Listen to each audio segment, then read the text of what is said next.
What's going on, Falcons fans? Logan here. Welcome back to Rise Up Rundown, and if you're new here, welcome. So the NFL draft is officially over, but yet there's some Falcons fans saying that the team still has not done much to improve their defensive line. However, free agent Ndamukong Suh is still out there.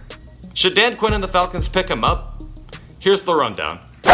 Even though we picked up Tyler Davidson and Adrian Claiborne in free agency and drafted John Kaminsky in the 4th round of the draft, Falcons fans still seem to be upset that the team has not really made many moves to improve that defensive line, especially noting that this year's draft was absolutely stacked of defensive linemen.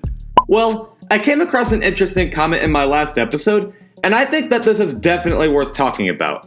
Shout out to Beantalk, by the way, for this comment, but he's asking if the Falcons should pick up one of the 3 players that are surprisingly still free agents: Ndamukong Suh, Ezekiel Ansah, or Zach Brown. And though all of them would be good in our team, there's one player I want to talk about in specific, and it's Ndamukong Suh. Should the Falcons pick him up? Well, let's talk about Ndamukong Suh himself before we get into the team. This dude is obviously aging and has not really played great ever since he left Detroit. I mean, he only lasted 1 year with the Rams, even if they made the Super Bowl. He clearly didn't help Aaron Donald all that much. If one, the Rams were only the 19th best defense in the league last year, and also the 23rd best defense against the run. Now you can argue and say that was the whole team's fault, but Sean McVay released Suh only to grab players like Clay Matthews and re-sign Dante Fowler in free agency, and then also draft Greg Gaines out of Washington. Why? Probably because Clay Matthews is a more consistent pass rusher and wants to develop Dante Fowler and Greg Gaines. I don't think he had much faith in Ndamukong Suh to help out. So with a pretty negative outlook on how this guy has played recently, it seems like a dumb idea for us to grab him, right? Well, I don't think so. He doesn't perform well in the regular season as of late. However, his performance in the playoffs this year was much better, and it's not even close. He had to play Ezekiel Elliott in the divisional round. No worries, we'll just hold him to just 47 yards. Not to mention, Ndamukong Suh also had 4 total tackles that game and had that clutch 4th and 1 stop on Ezekiel Elliott as well. Then he had to play Alvin Kamara at New Orleans for the conference championship. This is scary because in week 9 of the regular season, he had 82 yards and 3 touchdowns. No problem, let's just hold him to 15 yards. Also, Suh had 1.5 sacks, 4 tackles, 1 tackle for loss, and 2 QB hits. And then in the Super Bowl, sure, the run defense was a bit poor, but it just seems like, quite frankly, none of the Rams players came out to play that game anyway. But I guess you could talk about how he helped hold the Patriots to just 13 points, and that's against Tom Brady. So there's that, I guess. Bottom line is that Ndamukong Suh played much better in the playoffs than in the regular season. And that's really all anyone is looking for, is someone who performs at his best in the playoffs. Well, now that we know a little more about this player, should the Falcons pick him up, even if it's just for 1 year? I really don't see why not. We don't necessarily have to have him perform at his best in the regular season because, trust me, offense is what leads the way to win your division or just clinch a playoff berth in general.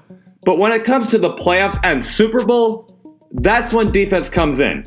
And if the Falcons fans say, oh, well, we lost the Super Bowl because of defense, don't worry, we got one now. Deion Jones, Keanu Neal, Grady Jarrett, Adrian Claiborne, and now Ndamukong Suh? Sounds to me like we have nothing to worry about on the defensive side of the ball. And if he performs at his best in the playoffs, I guarantee our whole entire defense will play at their best as well, playing their best in the games that matter the most. One last thing I want to note is that some people think he doesn't bring in good locker room chemistry, but I think that's a myth. First off, I'd say the Rams had all the chemistry in the world to reach that Super Bowl. Second, he looks like a mean guy on the field, but yeah, duh. In football, you're supposed to play mean, not play Mr. Nice Guy, especially since he's a big defensive end. So yeah, of course you're going to play mean and dirty. But off the field, nah, not a problem at all.